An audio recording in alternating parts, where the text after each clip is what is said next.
Welcome to a special episode of the Ed Morrissey Show. Joining me right now is Senator Josh Hawley, the author of a new book, The Tyranny of Big Tech, out by Regnery, and that's out this week. And I'm very honored to be speaking with Senator Hawley today. And Senator Hawley, first off, congratulations on the book that almost wasn't. We've been following this story, pretty well for the last few months, and this book nearly was a victim of cancel culture, right? It was. Yeah, it was. Thanks for having me. It's great to be with you. And this is a book that, as I say in the preface, that the corporate monopolies didn't want you to read and did try to cancel. The original publisher of this book, the corporate publisher, Simon and Schuster, who had commissioned the book, then tried to cancel it at the beginning of this year and tried to keep it from coming to publication. And, the big tech companies were a big part of that. Twitter, there was a big online petition that the Twitter amplified and may have actually started on Twitter, calling for me to be deplatformed, to be canceled, have the book contract canceled. And Simon and Schuster became part of that woke mob. And I'm just glad that there are independent publishers out there in America still, like Regnery, who say, we're not going to be told by the left what we can and cannot say in America. And so now everybody can buy this book for themselves and read it for yourself. So I hope people will. I'm sure people are going to buy this book, and it's certainly a very worthy treatise on monopolistic power, specifically to one sector, of course, big tech, which is the sector that you're focusing on. We're going to get into maybe a wider application of some of the arguments that you're making here, because I think this is sort of long overdue, especially on the right. But focusing back again on the publishing decision, you're not the first person to go through this with publishers, and we're starting to see at some of these large publishing houses, employees demanding the right of veto power over what actually gets published. Simon & Schuster's gone through this. A couple other publishers are going through this. We're seeing it also in other media outlets. For instance, the New York Times, after your colleague Tom Cotton was published there, and then his essay was removed under fire from the employees there. I mean, there's a certain almost like a proletarian uprising, only around the elites, right? I mean, it's an odd phenomenon that we're seeing here. Yeah, it really is. It's Christopher Lasch, the late Christopher Lasch, wrote a book, Revolt of the Elites. I think this is really sort of revenge of the elites. These are the most powerful people in America who control the media, who have these media voices. I mean, reporters often act as if they are just the average Joe on the street. That's not true. I mean, the reporters and the folks who certainly control these large media corporations and these big tech companies, these are very powerful people whose voices are amplified many times over. And what you're saying is exactly right. What they want to do now is they want to control who can speak and who can't, and what you can say and what you cannot say. And we're seeing it at all of the major institutions that used to defend free speech, from our universities that used to teach the value of free speech. Now they don't. To places like the New York Times, that now is a free speech free zone, to these publishing houses that now will only publish books if you are acceptable to the political left in that precise moment. So it's a dangerous trend. This is the cancel culture that has now become a signature expression of the left. And it's something that those of us who believe in the Constitution and believe in free speech have got to stand up against. And by the way, that's whether you're for the speech or not. I mean, the whole point of free speech is it's the right to be wrong, right? I mean, you don't support speech because you agree with it. You support free speech because everybody ought to have the opportunity to hear opposing viewpoints and make up their own minds. And that's a value the left used to defend, but now they have rejected. Senator Hawley, there's a famous quote from Voltaire that goes something like, I hate what it is that you say, but I will defend to the death your right to say it. That's been offered in various different forms. And that used to be a guiding principle of American free speech. That seems to have suddenly disappeared. I mean, this isn't a gradual disappearance here. It seems to me, and I work in a so-called free speech zone, right? I mean, it seems to me that value has entirely evaporated here in American culture, and I'm wondering if you have a sense of why that is, and why this alternative to a long American tradition in free speech is suddenly a lot more palatable to Americans of this age. Well, I do think that the university culture, I think it's been a long time in coming in the universities. The university culture, I think, for decades now has been increasingly anti-speech, anti-free speech. I mean, the phenomenon of getting shouted down, conservatives being shouted down on university campuses when they would come to speak, that's the whole safe space movement. It started as a university movement. I don't want to have any speech that would upset me, any speech that I would find offensive, any speech I disagree with. And now they're just importing that to the culture at large. And let's be honest, there's a class element to this here as well. I mean, the folks who work at the major press institutions, major press publications in this country, the folks who run the big tech companies tend to come from the same social class, and they tend to have often been educated at the same types of places. They have very homogeneous views politically and as it relates to speech. And increasingly, these people don't really believe in free speech anymore. They believe that their speech is right and valid, and they believe those who don't agree with them ought to be silenced. And now they're using institutions of power to try to do that. And it falls to those of us who count ourselves conservatives and, above all, constitutionalists to say, no, free speech is absolutely vital, and we will fight for free speech, even if we disagree with the speech, but we will take our stand on this principle.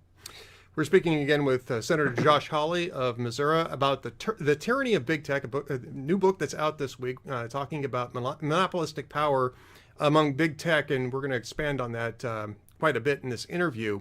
But Senator Hawley, I guess the first thing I want to ask you in regards to what we've been talking about is, do you see it related? Do you see that as a related issue to the big tech monopolistic power that you write about so well in this book? Do you see that as a related issue, or is it really just two parallel issues that are combining up in a particularly toxic way?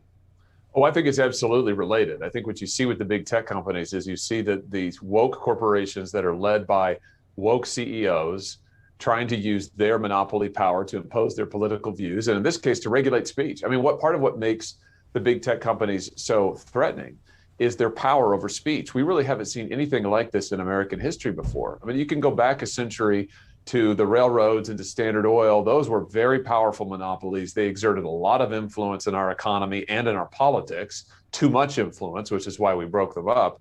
But they didn't control speech, and they didn't control information, and they didn't control journalism in America. But these companies do, and they want to, and they're trying to use their power to project control into the sharing of information, the sharing of speech. That is really, really dangerous, especially when you're animated as they are by this woke idea that the only speech that counts is speech that they disagree, that they agree with, rather. The only speech that should be protected is speech that they like.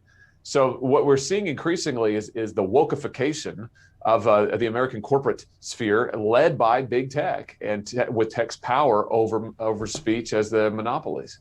You know, Senator Hawley, I think you're absolutely right about that. What I find ironic in this instance, though, is that Simon & Schuster, I would assume that Simon & Schuster signed the contract with you initially because they liked what you were going to have to say. I'm sure that you didn't just drop the manuscript. I mean, I know a little bit about the book publishing business. I'm sure you didn't just drop the manuscript on their desk and say, hey, how's this look? And they said, oh, great, we're going to publish you. I mean, sure, you've had conversations with them, and they presumably were excited to publish you. So what changed? What happened? What did they tell you about their decision to cancel your contract? Oh, they told me nothing. I mean, I read about it in a press release that they gave to the press, again, following all of this pressure from the woke left and big tech. And what they basically said is that, well, you know, Josh Hawley, we think that him talking about election integrity, we think that him objecting on January 6th to have a debate about election integrity, objected to the state of Pennsylvania. You may recall on that day that's inciting violence, that he had a role in the riots, in the criminal riots, and therefore we're going to cancel his book on big tech. All of that, of course, is false. I had no role in the riots. It incited violence, never. And the equation of democratic debate on the floor of the United States Senate and an objection during the Electoral College process, which Democrats have made 11 times in the last 3 presidential elections when a Republican was elected, 11 different states that objected to. But now all of a sudden, that is grounds for total cancellation, for total silencing. And you know what? These people are not stupid. They know, I think, that all of that is false, but they also didn't want to stand up to the left. They didn't want to stand up to the woke mob. And in fact, they became part of it. And this is the danger that we face now from these woke monopolies, is their control over discourse in this country. Yeah, and I would add that it would be one thing if you wrote the book afterwards and said, "Here's my defense of whatever whatever happened," or "Here's my manifesto, whatever happened," and Simon Schuster took a look at it and said, "Well, we really don't want to publish that." That's certainly within their purview. It's their prerogative to publish what they want to publish. Nobody has a constitutional right to be published. Right. But it's another thing to take something that's really completely unrelated on a contract they'd already signed, on a book you'd already written that had nothing to do with the issue at hand, and say, "Well, we just don't want to publish you now, and so therefore we're not going to publish your book." I mean, that's strange. It is. Well, it's just pure punishment for political point of view and for political action, and that's all it is, straight up. And by the way, you're exactly right. I mean, not only did they want me to write the book, did they sign the contracts with me to write the book? I mean, they commissioned it in that sense, but they also had the manuscript. The book was done. They had the manuscript and said that they loved it, and had just a day or two before talked about how they wanted to give it their full support to get this thing sold, et cetera, et cetera, et cetera. And then all of a sudden they're saying, "Oh, no, you shouldn't be allowed to publish this. You've got to be silenced." So it's all politics. It's all about the power of the woke mob, and it's all about them being part of that. Of course, the problem is once you go down that road, it's hard to turn back from it. I mean, now there have been calls for people like Mike Pence for his contracts to be canceled. And, Right. Once you say that it's okay to cancel conservatives, that they shouldn't have a voice, it's hard to find a stopping point. And that's what these companies are having to grapple with now, is that once you open the door there, once you've opened Pandora's box, there's no going back. We're reaching a point that unless something changes, these corporate publishers are just going to refuse to publish conservatives at all on any topic. And of course, that's going to hurt them, but it's also terrible for discourse in this country. Right. I mean, it might be great for Regnery because they're going to get a whole lot more business out of it. But, Right. The problem is, and this gets back to the monopolistic power that we're actually going to be discussing as part of the book itself. Of course, the backstory to this book is just fascinating. That's the reason why we're spending so much time on this. The problem is that you have fewer and fewer options for publishing. Now, that sounds odd because self-publishing has become a very legitimate, a very respectable way of doing business. 30 years ago or so, when I was starting out, self-publishing was more or less a racket, but now you have lots of different options. So technically speaking, you have an unlimited range of ways that you can publish. But if you want to publish in a commercial fashion, there are fewer and fewer choices for doing that. There are fewer and fewer companies that make those decisions because of a lot of consolidation in the publishing industry, most of it really over the last 40 years. And this gets to, it's not part of the discussion so much in The Tyranny of Big Tech, although there's some publishing aspects to this, but it's part of that same concern that you have about consolidation. It is. And what we're seeing is consolidation across multiple industries in our economy. Publishing is certainly part of it, the press in general. We're seeing it in the pharma space. I mean, really, you can pick just about any industry in the American economy. And over the last 30 or 40 years, it's become more and more consolidated. That really should concern us. I mean, those of us who believe in free markets and competition, but also those of us who believe in liberty. Because what our founders understood, and I get into this in the book, is that liberty and monopoly don't go together. Liberty and monopoly don't go together because monopoly is always dangerous to free expression and to the control of everyday normal American citizens. Monopoly is concentrated power by definition, and our framers were deeply, deeply suspicious of and opposed to that. And part of what I'm arguing for in the book is we need to remember their views on monopoly power, their views on concentrated power, and we need to apply those lessons in our own time. Senator Hawley, you talk a lot about republicanism, small r republicanism, especially in the first half of your book. It's a fascinating look back at the founders' mistrust of concentrated power, which of course we know from our civics education, our history education, but generally speaking, we hear about it only in the context of concentrated political power. And by concentrated political power, I mean overt, explicit political power. We very rarely hear about that in the context of economic power and just in the context of economic structure, what the preferred economic structure was for the founders and why they created the form of government that they had. What they had in mind was not just a political construct, but really a social construct for a country that would allow the greatest expression of freedom. So, without giving too much away, because of course we want people to buy the book, why don't you walk us through that a little bit? Yeah, our founders, you said it really well. Our founders understood that society and economy and politics all go together. And their big enemy was aristocracy, ruled by the few. That's what they didn't want. That's what monarchy was, ruled by the one, but also ruled by the elite. And they were very, very opposed to aristocracy. And they also feared that our republic could degenerate into an aristocracy if they weren't careful, and if we as citizens weren't careful.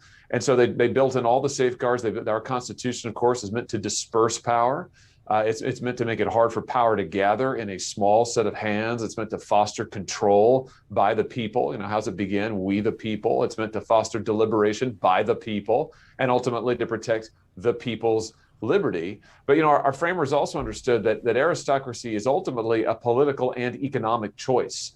They didn't believe that aristocracy just happened naturally. They thought it came about when policy choices created an economic situation where aristocracy was possible. And I think that's what we're facing today. You look at these big tech companies and the people who own them and who run them, we're really looking at a modern day oligarchy. I mean, this is a small group of folks who have outsized political and economic power and who want to project that power into politics, into government, and into the law. And this is exactly what our framers feared. The fact that it's happening in the private sphere doesn't mean it doesn't have political consequences. It sure does, as we are seeing. We're living them out.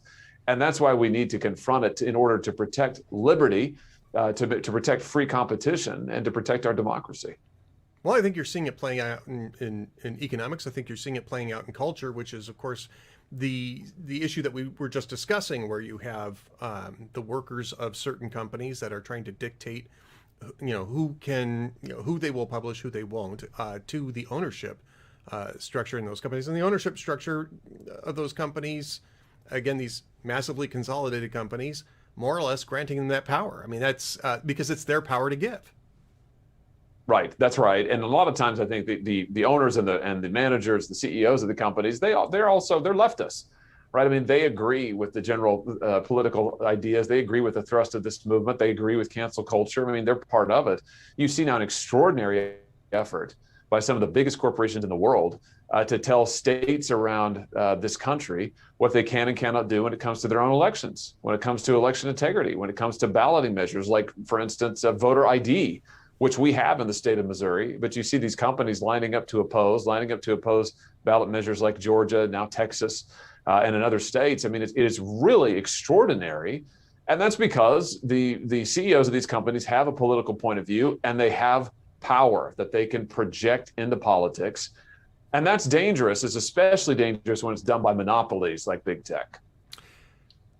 When in the first monopolies were really based around the railroads. And again, your book does a very good job in a short period of time. And I should mention that The Tyranny of Big Tech is actually a pretty quick read. It is concise, it's effective, and especially the part regarding the structure of the original monopolies. And the original monopolies kind of arose because America had transcontinental aspirations, and those aspirations really required the corporate form in order to execute those aspirations. And I think this is a pattern that you kind of see over and over again. And I think the big tech is similar in this, in that there is an impulse for global domination's not the right word, but for global reach.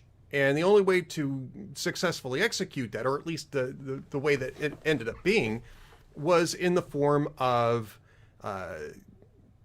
you had smaller companies that ended up being consolidated into larger companies that could capitalize and squeeze other people out, frankly, and set the standards, if you will. Almost, in terms of the internet, it's almost like setting the gauge of the railroad back in the monopoly days. If you have 100 different players building 100 different railroads and they're doing it all differently, you can't interconnect anything.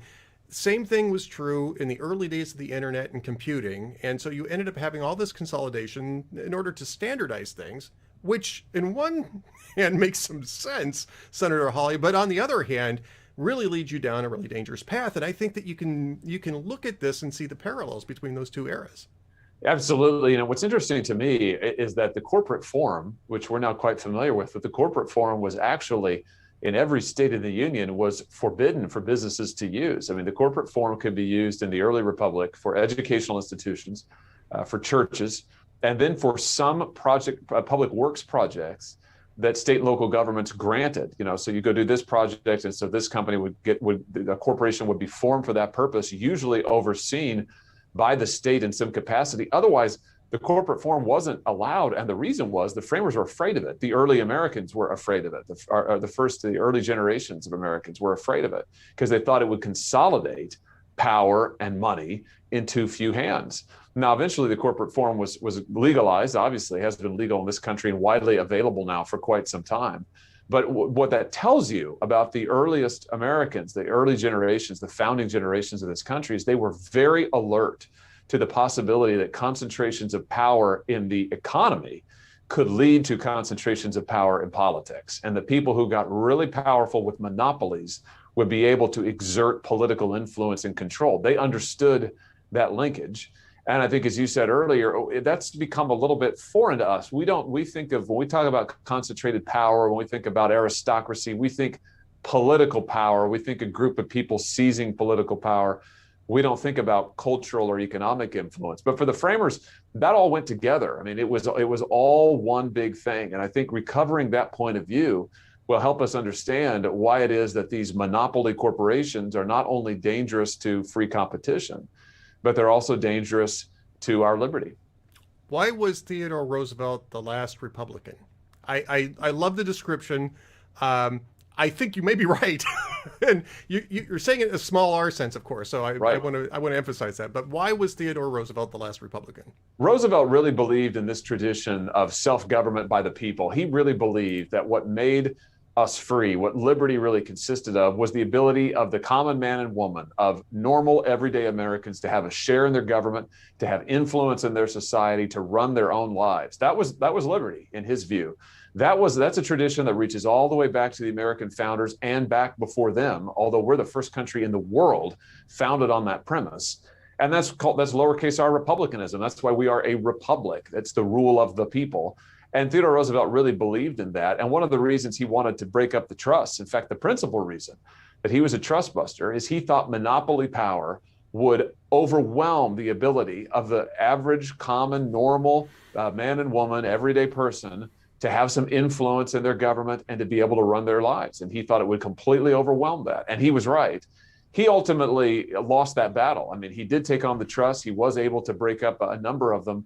But the idea of liberty as inhering in the authority and the power of the individual and of the everyday person, the working American, that ultimately, I argue in the book, it gets displaced by this idea that it's okay for there to be concentrations of power in government. It's okay for there to be concentrations of power in the economy. And liberty is really just the stuff that we enjoy that the corporations and big government give to us. You know, so liberty is not really about us being in control anymore. It's really about us enjoying this or that thing, you know, cheap goods from China. It's really about the consumer choice, consumer goods. That's liberty. It's not really about our control. You know, the problem with that is that if you believe that, then you're okay with monopoly corporations taking control, and you're okay with big government taking control. And I think that's what we've seen now in this country for decades.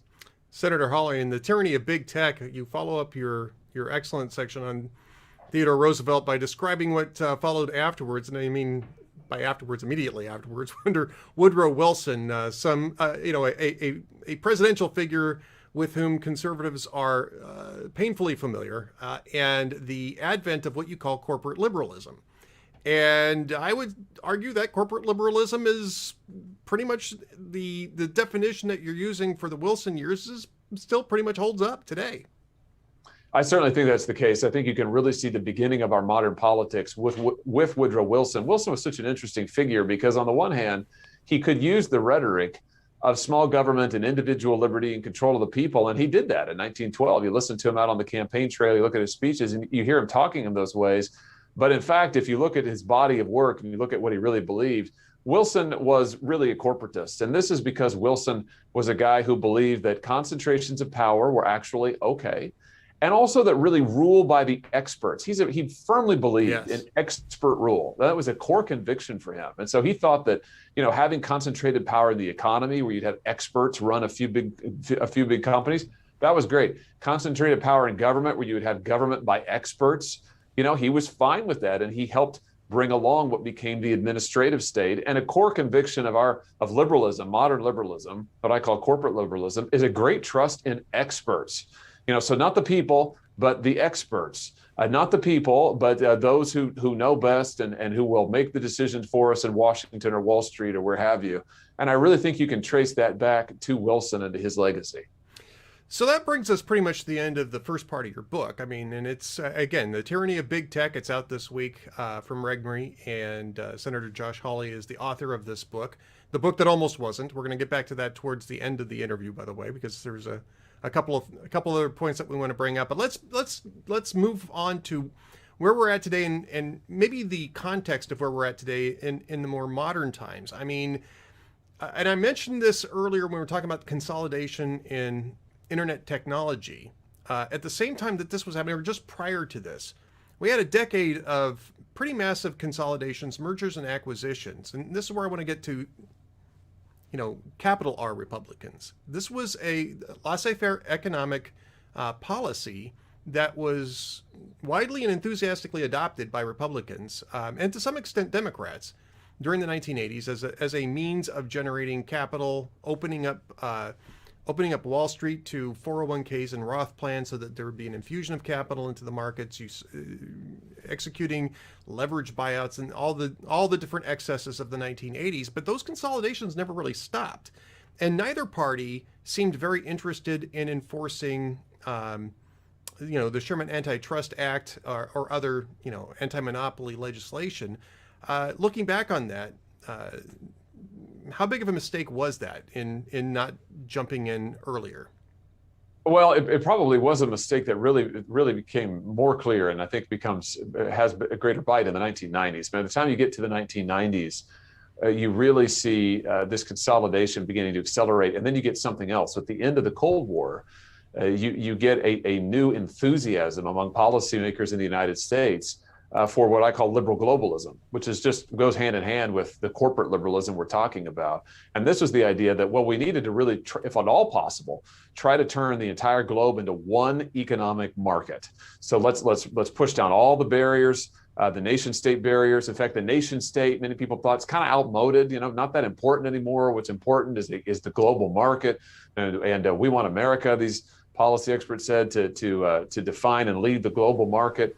And we're going to have one big market that America will be part of. And what really happens there is it becomes a spur to further consolidation and the rise of the multinational corporations. So our companies get bigger and bigger, and they get more and more concentrated, and they get more and more global. And that really picks up steam in the 90s and then into the 2000s. And then, of course, we get China gets most favored nation status in 99, and 2000 joins the World Trade Organization. And that really then begins to change the face of the global economy. And we really see the loss of jobs. We see the hollowing out of our manufacturing sector in this country. But that is all tied to the choices that we made about allowing there to be monopolies, allowing there to be industry consolidation, and then really supercharging that with a policy of mega globalization. And now we're living with the consequences of that. I mean, now here we are, and we've got mass consolidation of industry. We have really lost our manufacturing base in this country. We've seen a lot of working class jobs go overseas. And we've got to ask ourselves some tough questions about the shape of our economy. And also because of that, the strength of our democracy. I mean, can the working person really have any real control over democracy any longer? Do they really have a voice? And I think this, as Republicans, these are issues that we've got to address and that we've got to lead on, because we've got to be the party of the individual, the party of individual liberty, and the party of working people. I've said this often, and I'm glad to see your book talking about this, Senator Hawley, which is that you can't have, conservatives have always championed smaller government, subsidiarity, right? Moving, devolving power down to the local communities, to the family, really, then the local communities, the states, and then the federal government only in those situations where federal government is really required, constitutionally required. But you can't have small government if you're going to have consolidated big business, because the incentive for rent-seeking behavior is so great that the federal government will, by reaction, keep acquiring more and more jurisdiction in order to service the corporations, the corporate monopolists. And I say corporations, and I know you don't want to sound like this. I don't want to sound like I'm a Bernie Sanders leftist. But I will say that some of the Bernie Sanders leftists have legitimate criticisms of the structure. They just don't have the right solutions for it. Yeah, well, that's certainly true. I think about the big government and big business and the inability of small government to cope. I mean, here's the thing, though. You have the reason that these monopolies, these tech monopolies, have gotten to be the size that they are is because they have been helped by big government. Right now, and this is usually the case. I mean, monopolies typically don't arise on their own in a free market economy that's functioning well. And this is why we've had anti-monopoly laws on the books for centuries, because we know that when you get monopoly power, it tends to short circuit the market. It stifles competition, and it drives the market itself off the rails and stultifies it. And in this case, these big monopolies in the tech sector, they got big with the helping hand of government in the form of a special immunity, special subsidies worth billions of dollars a year. These platforms like Amazon, like Facebook, like Google, were able to build the kind of social media and digital interactive platforms that they were, because they were able to avoid liability rather from lawsuits because of the federal government. You know, they didn't have to play by the same rules as other platforms and other sectors. And that's really that government help that helped them to get to be the size that they are. You know, Senator Hawley, I guess the question I would ask is, why big tech? Why should big tech be first in terms of dismantling this structure? You know, certainly you got the defense. Over the last 30, 40 years, you have consolidation in defense contractors, which arguably is more directly impacts, you know, federal government operations, military primarily.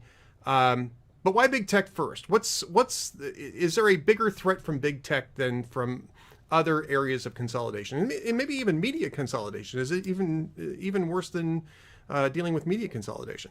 I do think that the big tech companies are the most powerful companies, the most powerful monopolies we've ever seen in this country. And that's because of their control over speech and over information. Not only do they want to control much of the commerce, much of the economic activity in the country, and they do control more and more of that, but they also want to control our speech. You know, how we communicate socially, what news we read, what information flows to us. I mean, these companies are now among, if not the largest distributors of news in the United States of America. And you know that's true because the other legacy media platforms will change their standards, everything from the way they format their stories to the way that they write their stories to meet the whims of big tech, because tech is so important to getting those stories to viewers. So this kind of control over news and information and speech is just unprecedented in our history, and I think makes them uniquely dangerous to a well-functioning republic, where it's supposed to be the citizens who have control, not monopoly corporations. It's supposed to be the citizens who are making these decisions and are deliberating together, not a few woke CEOs in Silicon Valley or elsewhere. So I don't know that the big tech companies have to go first in the sense of being all alone. I think there's probably a lot of work we need to do when it comes to cutting the mega monopolies down to size across industry. And I've introduced legislation that would do that. But I do think that big tech is uniquely dangerous and really crystallizes the threat that we faced from monopoly in the modern era. You know, Senator Hawley, I'll give you another example, and it's about control of speech, but in a different way. I was interviewing the CEO of Castle Grade, which is a manufacturer that's a startup manufacturer, started up last year specifically to design N95 masks because of the pandemic. Right? I'm not sure if you've heard this story, but they're one of a couple of dozen manufacturers that launched in order, because they saw that there was going to be a massive need for this, that that 3M and Kimberly-Clark were doing the best they could, but there's simply limits to what they could do. Castle Grade is one of these outfits that created an N95 mask with replaceable filters. So you could reuse the mask itself and just replace the filters. They've got all the certification that it's N95 compliant. And the FTC and the CDC are dragging their heels on certifying these things because they have other priorities. And in the meantime, because of a CDC statement in March of last year, Facebook won't allow them to advertise. And they imposed this restriction, I think it was in July or August of last year. And Dan Castle, who's the CEO of this company, said you could literally take a look at the sales. It was like dropping off the side of a cliff, and they haven't been able to come back since. The New York Times actually did a couple of nice reports on this, and I followed up with an interview. But you can buy them. If you know where to look, if you go to their website, you can buy them, but they can't advertise on Facebook, and they can't sell through Amazon. And Dan Castle will tell you, if you want to know about the monopolistic power of big tech, you can take a look at his business and see exactly how they can choke off business. And this has nothing to do with news stories; it just has to do with commerce itself. This is a startup, a guy who wanted to contribute and is being strangled. Yeah, that's a great example, and unfortunately one that we see repeated over and over again with these companies, whether it's e-commerce like this or whether it's news and information. And it just goes to show you again the enormous amount of power that these folks have. I mean, to take advertising in a different sense, Google not only owns the dominant search engine, of course, in the world, with Google search platform and then all of their other affiliated services, Gmail, et cetera, but Google also owns a monopoly share of the digital advertising market. So if you want to go and advertise on other people's pages, if you want to place a digital ad just about anywhere, you have to go through Google, and they control every level of the advertising market. I mean, that's extraordinary. That's extraordinary power, of course, and we've seen this weaponized against conservatives. And when we had the incident last year with the Federalist, another conservative website that Google basically attempted to shut down. I mean, told them if they didn't change some of the things they were doing on their website, didn't change how they moderated comments, then Google was going to not allow them to access the ad marketplace. I mean, that would mean that there was no revenue available for this company at all. I mean, that is power. Now, that is raw power.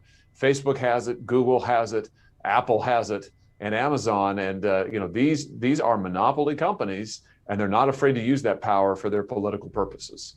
All right, Senator Hawley, we've got a few minutes left. I don't want people not to buy the book, so I'm going to ask you to be general. In the tyranny of big tech, if you're talking about a problem and you don't have a solution, you're not really doing much of anything. You actually do have some solutions to this. Of course, you just mentioned that you're already introducing legislation, but what should Congress do in terms of dismantling the big tech monopolies, and then more broadly, monopolies in general in American economy? Yeah, I present a number of ideas in the book along these lines. I mean, I would start with this. I think that we've got to pass new legislation that is a new trust-busting agenda for this century that will prohibit these tech companies from buying up entire industries and consolidating them in one set of hands. And just to use Amazon again, there's no reason why Amazon should be able to own the dominant, overwhelmingly dominant e-commerce platform in the United States, if not the world, and also control and own the cloud, as it does with AWS. Google shouldn't be allowed to have the dominant search engine and all the other platforms that are attendant to it, and also own the digital advertising market, have a monopoly there as they do. So I think we need new legislation that will break up these companies and spin off these independent industries so we can get more competition. The whole idea here is to have competition in the market and to give consumers a choice.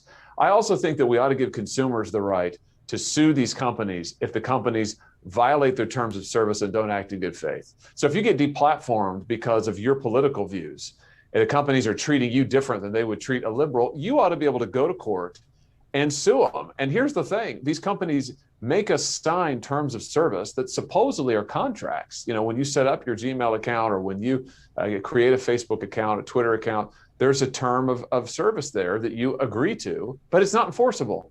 If they violate it, you can't do anything about it. And that's because the government has given them immunity. It's a special deal. I think we ought to allow people to enforce those terms of service, give citizens some control back, and especially make the companies liable if they don't carry out their terms of service in good faith. That is, if they treat liberals and conservatives differently, that ought to land them in court, and you give people the chance to go to court and to protect their rights. Senator Hawley, I mean, it's easy to say, well, this is what Congress should do. And you're a member of Congress, so you hear this all the time. You guys should do this. What you also talk specifically in your book about what we should be doing. And Yeah. so maybe you just give us a little taste of what it is that is on incumbent upon the rest of us. Well, I think the bottom line there is that we need to live as much of our lives as we can off of these platforms and not allow them to become the mediators of reality, such that we can't relate to the world unless we're doing it through one of these platforms or through one of these devices. And every family, every person's got to approach this in a way that works for them. I'll just tell a little bit of the story about my own family, and I talk about this in the book. My wife and I have 3 small children at home, and we've made the decision that for our 2 older kids, who are 8 and 6 now, that they're not going to have devices. They don't have tablets, so they certainly don't have phones. We're not going to allow them to have that until they're much older.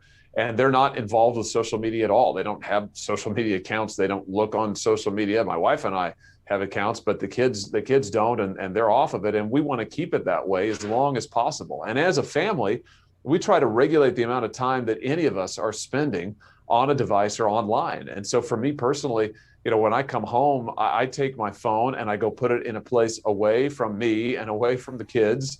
And I try to take off my Apple Watch, so it's not constantly dinging. And we try to live our life as a family, face to face, reclaiming time. And so I think reclaiming that time, reclaiming those portions of your life so that you're not dependent on social media, setting limits how long you're going to be online, setting limits about what you're going to use social media for. Call a friend rather than messaging them, for instance.